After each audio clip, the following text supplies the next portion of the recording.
बांग्लादेश जिसको हमारे वीर सैनिकों ने प्राणों की आहुति देकर आजाद कराया, आज वहां धर्म के आधार पर लोगों को मारा काटा और भगाया जा रहा है। सिर्फ भारत, मैं पुनः कहता हूं कि एक बच्चा नहीं चलेगा, संख्या को बढ़ाओ। यहाँ तक कि लोग संख्या को बढ़ाकर डेमोग्राफी चेंज करने की योजना रचना बना रहे हैं और तुम अपनी जनसंख्या को घटा रहे हो। ये दुर्भाग्यपूर्ण है। इसके नाते सचेतने और चेतने की जरूरत है। हिंदू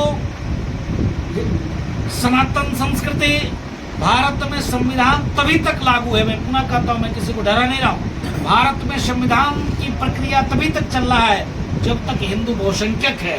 हिंदू जिस दिन अल्पसंख्यक हो जाएगा उस दिन यह आसमानी किताब से देश को चलाने का कार्य करेंगे। उस दिन यह इस्लाम की तलवार के नोक पर लोगों का धर्मांतरण करा देंगे। मैं पूछना चाहता हूँ, धर्म के आधार पर देश का बंटवारा दुखद था, काला दिन था। धर्म के आधार पर देश के बांटने वाले कौन लोग?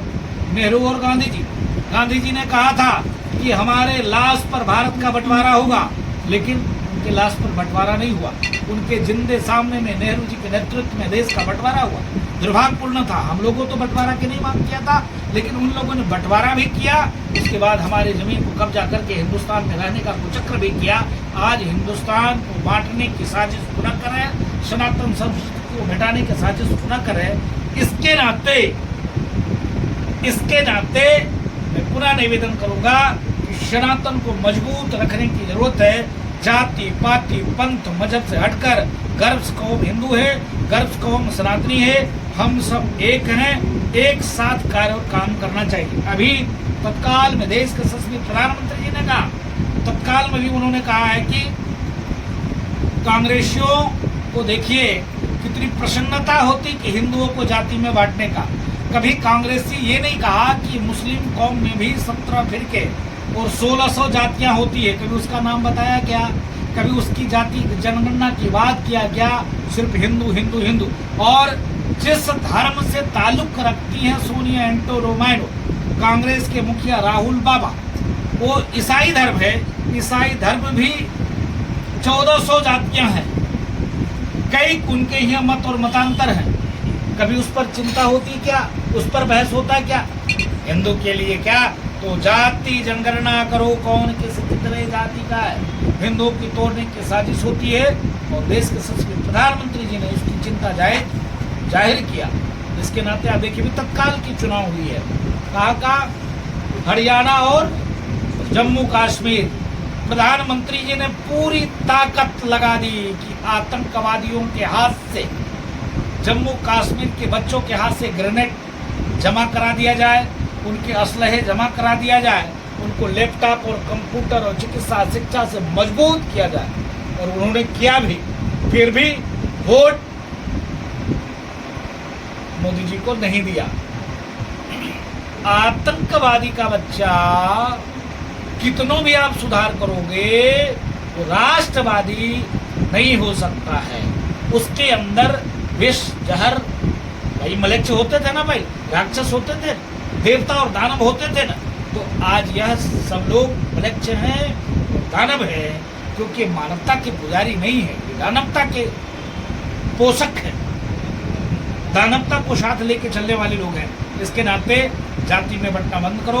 गर्व से कहो हिंदू हैं, गर्व से कहो सनातनी है। सड़ी हुई जातिवादी मानसिकता से दूर हटकर देश के लिए, देश की बात आ जाए, सबको एक होना चाहिए। और आपने देखा है हरियाणा के लोगों ने ऐसा किया भी। जाति पात से अलग हटकर राष्ट्रवादी विचारधारा के साथ उन लोगों ने कार्य किया, काम किया और राष्ट्रवादी विचारधारा को आगे बढ़ाने का काम किया। हम किसी दल की बात नहीं करते, लेकिन मैं आभार व्यक्त करता हूँ संघ विचार परिवार का, जो हमारी विचार के साथ चलने का प्रयास करती है। क्या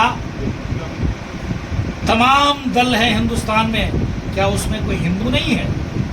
क्या उनको शर्म नहीं लगती जब सनातन को कोरोना, डेंगू, मलेरिया और मिटाने की बात करते हैं? चुल्लू भर पानी में डूब के मर जाना चाहिए उन लोगों को, इन विधर्मियों को जो सनातन के प्रति इस प्रकार बात करते हैं। अन्य मजहब के बारे में तो एक शब्द उनको नहीं निकलता। इसके नाते मैं उत्तराखंड सरकार से अपेक्षा करूंगा कि यहाँ पर गुरुकुल परंपरा को आगे बढ़ाकर मलेच्छों को यहाँ से वोट देने का अधिकार खत्म कर देना चाहिए, जो राष्ट्र विरोधी गतिविधि में शामिल हो, जो देश को तोड़ने की बात करे, जो आतंक को बढ़ावा दे, जो मानवता को शर्मसार करने का काम करे, थूकने, मूतने, बलात्कार करने का काम करे, उसकी वोट देने का राइट खत्म, उनको हवालात में होनी चाहिए। जो सनातन पद्धति क्या है, सनातन संस्कृति क्या है, सनातन के वेद पुराण शास्त्र उपनिषद क्या है, मानव की श्वास मात्र है, मानव के प्राण मात्र है, प्रकृति की जान मात्र है। ये कोई एक धर्म, एक मजहब, एक संप्रदाय नहीं है। ये सबको साथ लेके चलने वाली जो है ये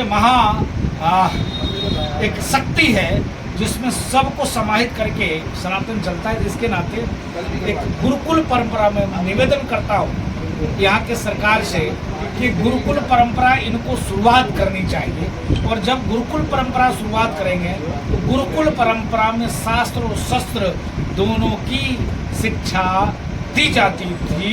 तो हम अपेक्षा करते हैं कि जब अपने बच्चों को शास्त्र और शस्त्र से परिपूर्ण रखेंगे तो मलेच्छ कभी भारत पर आक्रमण नहीं करेगा। महाराज, एक सवाल है